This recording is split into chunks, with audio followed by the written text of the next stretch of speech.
messages from people in the media. I want to just clear up one thing about Andy Ruiz, and I know we haven't spoken about this, and you don't know I'm going to ask you this, but just for the record, I know that you've told Steve Kim that you had a conversation with Andy or his representatives, but I just want to clear the air because there's so many. It came out with somebody else too, and a good kid, a kid that was actually in the gym. But I think somebody told me today there was something mentioned on Fight News. I don't even know which one's which, but there's nothing really. It's like I said,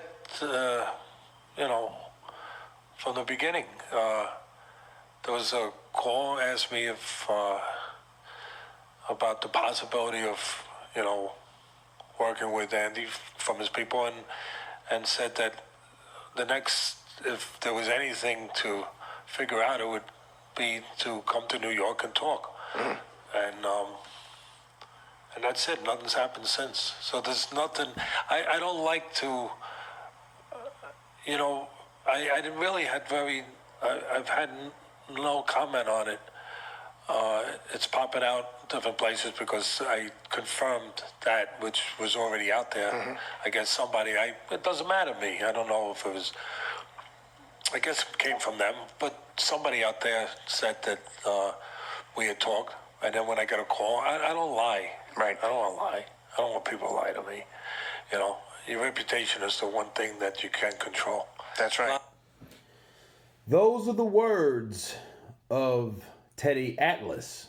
And Teddyatlas really, in that segment, I will leave the link below in the description to let you guys hear the full explanation or breakdown of Teddyatlas.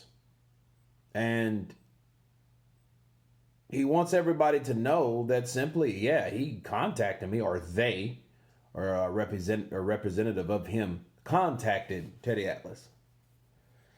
And that was that.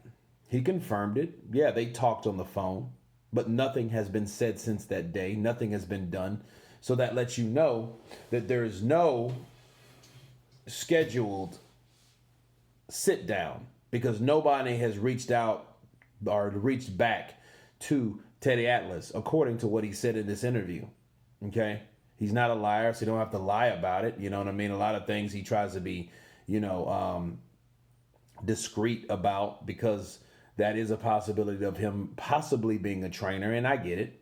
A lot of things, that's where your integrity comes in. That's where your reputation, as he mentioned, comes in. You don't want to say certain things and don't do it, or say something that's not right and you knew it wasn't right. You just blatantly tell a lie. And he didn't want to tell a lie. It was like, yeah, you reached out to me. I confirmed it, but they haven't reached back out to me.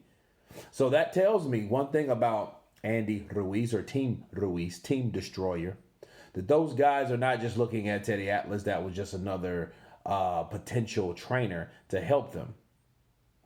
That's how I look at it. That's what I look at. Because as far as Teddyatlas is concerned, he has one fighter that he's training, and he has to he wants to sit down on both sides, not just his side. He wants to know how both of these guys are going to gel.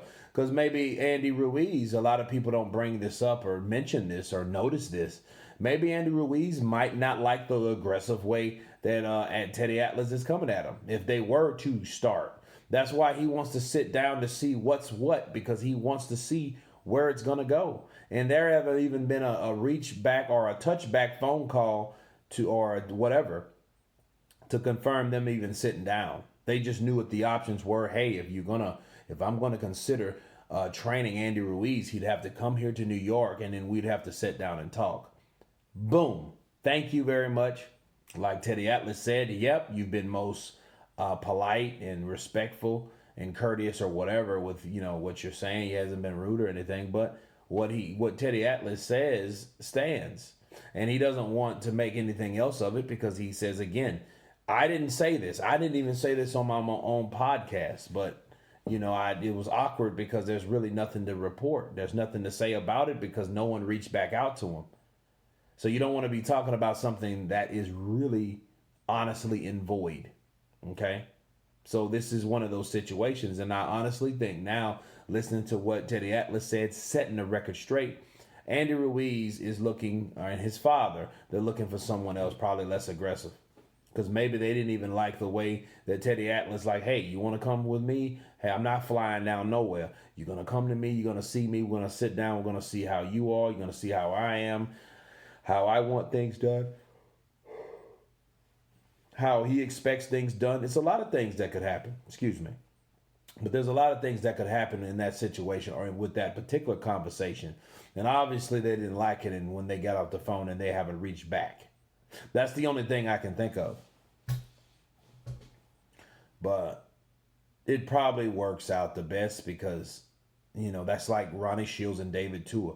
Ronnie Shields cussed David Tua out round by round when David Tua was not producing, was not doing the things that his corner asked him to do against Lennox Lewis.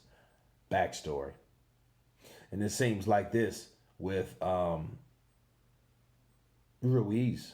Ruiz, he's looking for another trainer, but then Teddyatlas is maybe a guy that may be too abrasive. He may tell, Andy Ruiz something that he won't like, and look, different personalities clash. You got a aggressive New Yorker versus a laid-back Mexican Californian, right? That never goes well, or almost never. But anyway.